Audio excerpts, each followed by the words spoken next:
Hello बच्चों, कैसे हो। जैसा कि आज आपका चौथा लेसन चालू होने जा रहा है, इसमें लेक्चर वर्क होगा। इसमें टॉपिक वाइज नहीं चलेगा, आपका लेक्चर वाइज आपको बताएंगे। लगभग ये आपको 10 वीडियो में कवर हो जाएगा इस चैप्टर को। तो इस चैप्टर का नाम है वैद्युत धारिता क्या चीज़ होती है। तो सबसे पहले आपको यही पता होना चाहिए वैद्युत धारिता क्या है, फिर हम आगे बढ़ेंगे देखकर इसको। तो आपको पता है कोई चालक होगा, ये उस चालक को दिया गया आवेश, वह चालक उसको धारण कर ले, तो धारण करने की जो क्षमता होगी वही उसकी क्या कहलाएगी, वैद्युत चालकता, यानी क्या कहलाएगी, वैद्युत धारिता कहलाएगी।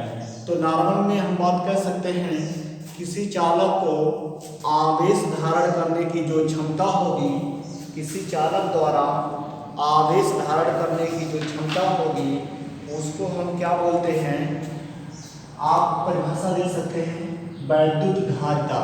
अब धारिता मतलब धारण करना, किसको धारण करना, वैद्युत को धारण करना।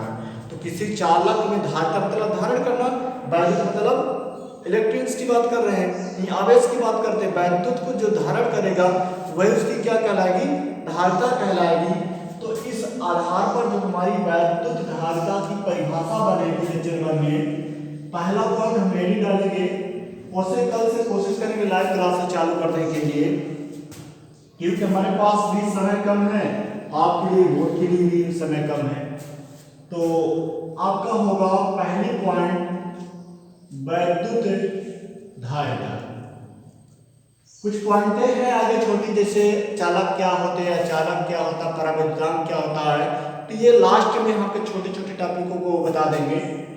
तो वैद्युत धारिता क्या है, अब इसको ध्यान दीजिएगा। हम कहेंगे किसी चालक को या किसी चालक के आवेश धारण करने की जो क्षमता होगी उस चालक की वो क्या कहलाएगी, धारिता कहलाएगी। तो परिभाषा हम बना सकते हैं किसी चालक के द्वारा, किसी चालक के द्वारा, किसी चालक के द्वारा आवेश, किसी चालक के द्वारा आवेश धारण करने की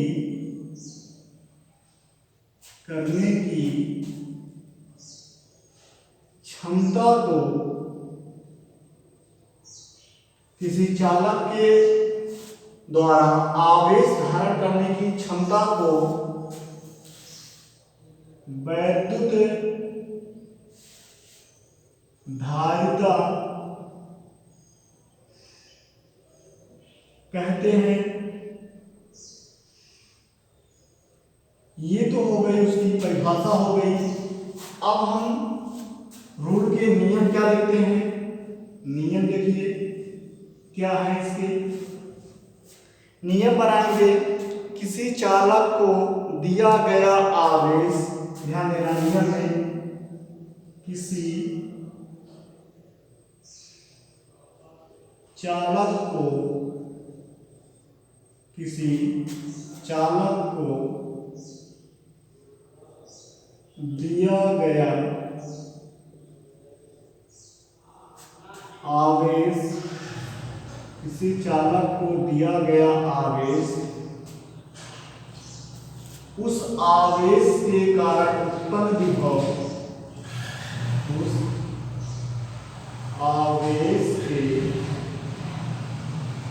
कारण चालक पर उत्पन्न विभव, उत्पन्न विभव आवेश के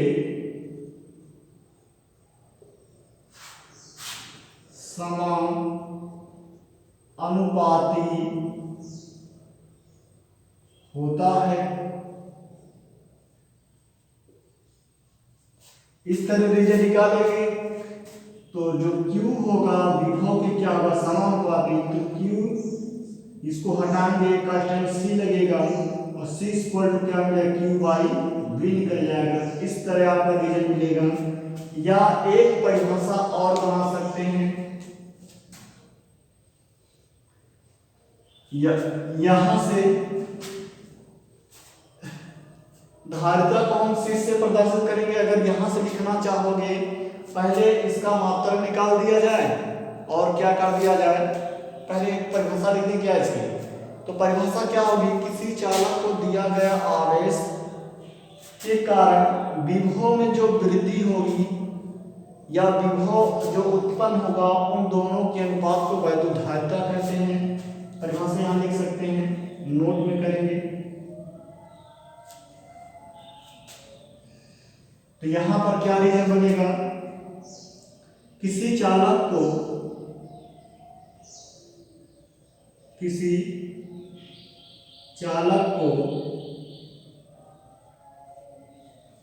सॉरी एक मिनट थोड़ा,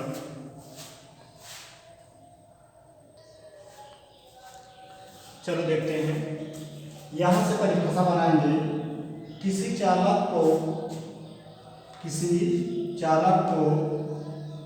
दिया गया आवेश, किसी चालक को दिया गया आवेश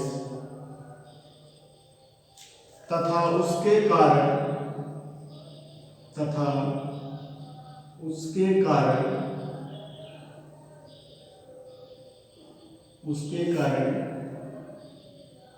चालक के विभव में हुई वृद्धि, चालक के विभव में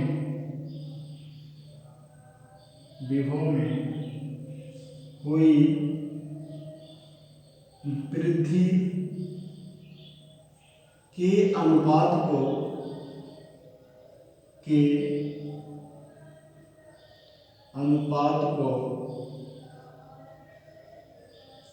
वैद्युत धारिता कहते हैं।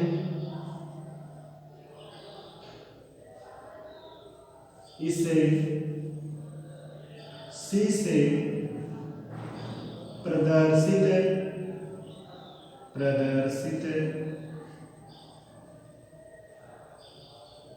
किया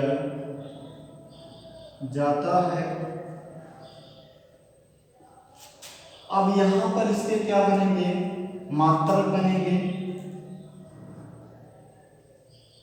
मात्रक क्या होंगे, आवेश का मात्रक कूलम और विभव मात्रक वोल्ट, एक अन्य मात्रक होगा फैराड होगा। दो मात्रक किसके होंगे। अगर आप बीमा लिखना चाहेंगे तो बीमा भी लिख सकते हैं। तो बीमा क्या हो जाएगा, यहां लिखेंगे बीमीय सूत्र। तो आपको निकालने की जरूरत नहीं है, आपको याद ही होगा। तो क्या होगा, m इनवर्स l की पावर -2 t की पावर 4 और a की पावर ये 2 हो जाएगा। आपको हम बहुत बार इसकी बीमा भी बताए होंगे। इस तरह इसकी क्या हो गई, बीमा हो गई। यहाँ पर तो किसी को डाउट नहीं होना चाहिए। सबसे पहले हमने क्या पढ़ा, वैद्युत धारिता क्या है। तुमने कहा किसी चालक द्वारा आवेश धारण करने की जो क्षमता होगी, आवेश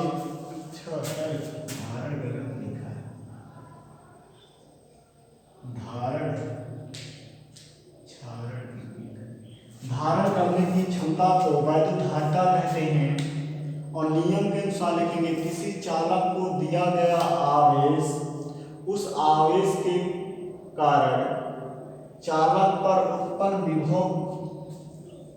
विभव आवेश के क्या होता है, समानुपाती होता। तो ये रिजल्ट मिल जाएगा।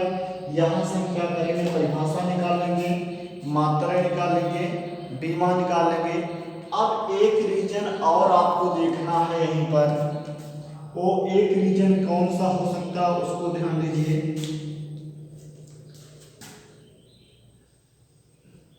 यदि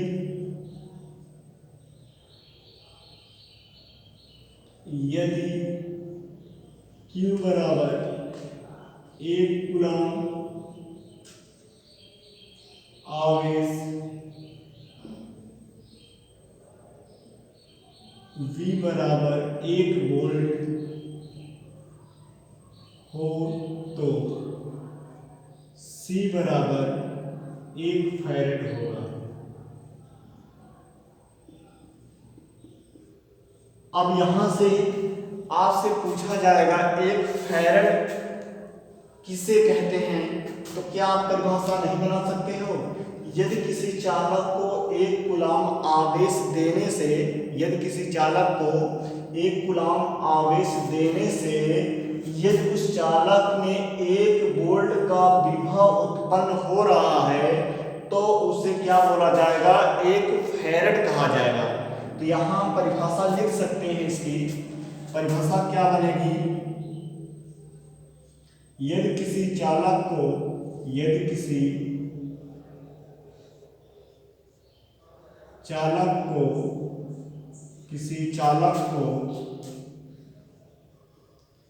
1 कूलम आवेश देने पर, यदि किसी चालक को 1 कूलम आवेश देने पर उस चालक के विभव में, चालक के विभव में 1 वोल्ट की वृद्धि होती है तो उसे उस चालक का 1 फैरेड, तो उसे 1 फैरेड कहेंगे। ऐसा तो उसे 1 फैरेड कहते हैं। किसी को डाउट और से कहीं पर आपको प्रॉब्लम नहीं हुआ होगा? इस तरह ये क्या है, हमारा एक आसान टॉपिक था, 1 फैरेड की परिभाषा भी लिख ली है यार। अब कुछ पॉइंट इसमें हैं, जैसे वहाँ माइक्रो कूलम था, यहाँ पर आपको मिलेगा फैरेड के आधार पर। तो आपको पता फैरेड एक क्या होता है? बड़ा मात्रक होता है। इसके आधार पर कुछ व्यवहारिक मात्रक जैसे होते हैं, माइक्रो फैरेड क्या होता है, पिको फैरेड क्या होता है, ये चीज़ आप लिख लेंगे। तो सबसे पहले इसका आप शॉर्ट स्केल लेंगे, फिर हम आगे बढ़ेंगे।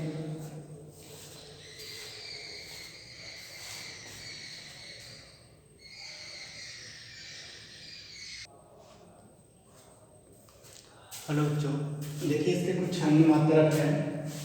जैसे फैरेड का एक बड़ा मात्रक, धारिता का एक बड़ा मात्रक क्या फैरेड होता है। अन्य इसके व्यवहारिक मात्रक कौन से होते हैं? माइक्रो फैरेड होते हैं और पिको फैरेड होते हैं। तो माइक्रो फैरेड और पिको फैरेड की बात करते हैं तो एक पिको फैरेड, जैसे एक पिको कूलम आपने पढ़ा था वैसे एक पिको फैरेड है, तो एक पिको फैरेड बराबर 10⁻12 फैरेड होते हैं। एक माइक्रो फैरेड 10⁻6 फैरेड होते हैं। उसी प्रकार वैद्युत धारिता का ESU मात्रक होता है, स्थैत फैरेड होता है। 1 फैरेड बराबर 9×10⁻11 स्टेट फैरेड होते हैं। ये सब रखने के बाद अगर इसकी राशि पूछी जाए, ध्यान देना, राशि यदि पूछी जाए तो कैसी राशि होगी? अदिश राशि। कैसी राशि है? ये अदिश राशि है, ये ध्यान देना है। और कुछ इसमें मुख्य पॉइंट बिंदु बनेंगे, उस मुख्य पॉइंट बिंदु को देखते हैं। जैसे किसी चालक की वैद्युत धारिता किस पर निर्भर करती है? किसी चालक की वैद्युत धारिता, वैद्युत धारिता क्या कहेंगे? वैद्युत धारिता यानी किसी चालक की वैद्युत धारिता, इस तरह लिखे तो ठीक रहेगा। किसी चालक की वैद्युत धारिता। अब यहाँ ध्यान दीजिए, चालक की वैद्युत धारिता कहने का तात्पर्य है यदि चालक का आकार बढ़ाया जाए, छोटा आकार है तो उसमें आवेश धारण करने की क्षमता कम होगा। ऐसा मान लीजिए यदि एक छोटा सा पदार्थ है इसमें धारण करने की क्षमता कम होगी, अगर ये बड़ा हो जाए तो धारण करने की क्षमता क्या होगी, अधिक होगी। यदि चालक का आकार बढ़ाने पर ये क्या होती है, बढ़ती है। लिख सकते हैं चालक का आकार बढ़ाने पर क्या होती है, बढ़ती है। यदि चालक का आकार बढ़ा दिया जाए तो धारिता का मान क्या होगा, बढ़ जाएगा। उसी प्रकार ये चालक के चारों ओर माध्यम का परावैद्युतांक बढ़ाने पर भी क्या होती है, बढ़ती है। तो चालक के चारों ओर के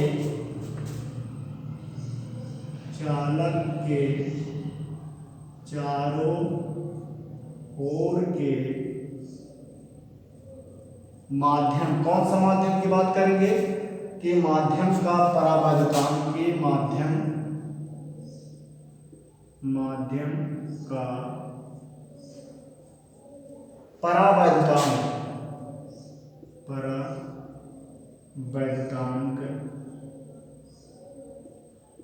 बढ़ाने पर क्या होती है, बढ़ती है। 2 पॉइंट हो गया। तीसरा पॉइंट आपका होगा, अगर हमने कहा यदि आवेशित चालक है, उस चालक के निकट कोई चीज अन्य चालक ले जाए तो उसकी धारिता क्या होगी, और बढ़ जाएगी। यानी एक आवेशित है, दूसरा भी आवेशित है, दोनों को इसमें आवेश देते रहो, ये भी आवेशित है तो इसकी चालकता क्या होगी, बढ़ जाएगी। तो हम लिख सकते हैं आवेशित चालक के निकट आवेशित चालक के निकट अन्य क्या करेंगे, अन्य चालक रख देने पर,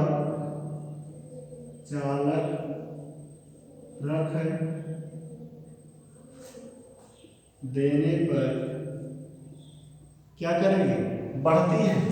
रख देने पर बढ़ती है, धारिता इसकी क्या हो जाएगी, बढ़ जाएगी। तो ये निर्भरता हो गई उसकी। अब एक नए टॉपिक के साथ मिलेंगे, विलगित गोली चालक की वैद्युत धारिता क्या होता है। तो आज की वीडियो यहीं पर हम समाप्त करते हैं। आज के लिए इतना ही, बस। Thank you.